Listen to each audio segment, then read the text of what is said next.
আসসালামু আলাইকুম। আজ কথা বলবো 4 জানুয়ারি 1266 সালে আফগানিস্তানের কালাতে জন্ম নেয়া এক বীর সুলতান শাসনের ঘটনা। 4 জানুয়ারি 1266 সালে আফগানিস্তানের কালাতে জন্ম নেয়া সুলতান আলাউদ্দিন খিলজি দীর্ঘ 20 বছর ধরে দিল্লি থেকে ভারতীয় উপমহাদেশের শাসনকার্য পরিচালনা করেন। তার পূর্বে দিল্লি সালতানাতের সুলতান ছিলেন সুলতান জালাল উদ্দিন খিলজি। তার সময়ে বিশ্বাসঘাতকতা চরম পর্যায়ে পৌঁছে যায়। সুলতান আলাউদ্দিন খিলজি এমতাবস্থায় 21 অক্টোবর 1296 সালে দিল্লি সালতানাতের সুলতান হয়ে বিশ্বাসঘাতকদের বিরুদ্ধে পূর্বের অভিজ্ঞতা থেকে কঠোর ব্যবস্থা নেন।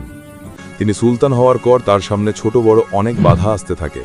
তার মধ্যে অন্যতম ছিল কুখ্যাত মঙ্গল বাহিনী।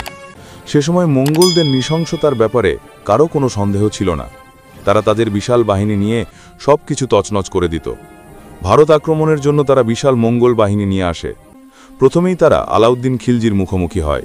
সেই যুদ্ধে সুলতান তাদের অপরাজেয় বাহিনীকে শুধু পরাজিতই করেননি, তিনি 8000 মঙ্গল সেনার শিরচ্ছেদ করে দিল্লিতে নির্মাণরত শ্রীফোর্ট মিনারে ইটের পরিবর্তে লাগিয়ে দেন।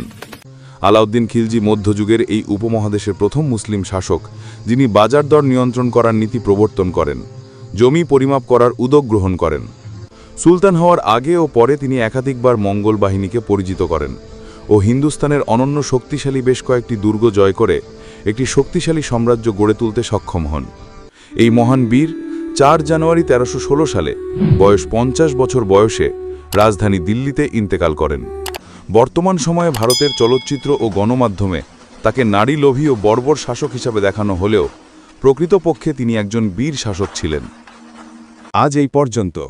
আবার অন্য কোনো ঘটনা নিয়ে হাজির হব ইনশাআল্লাহ।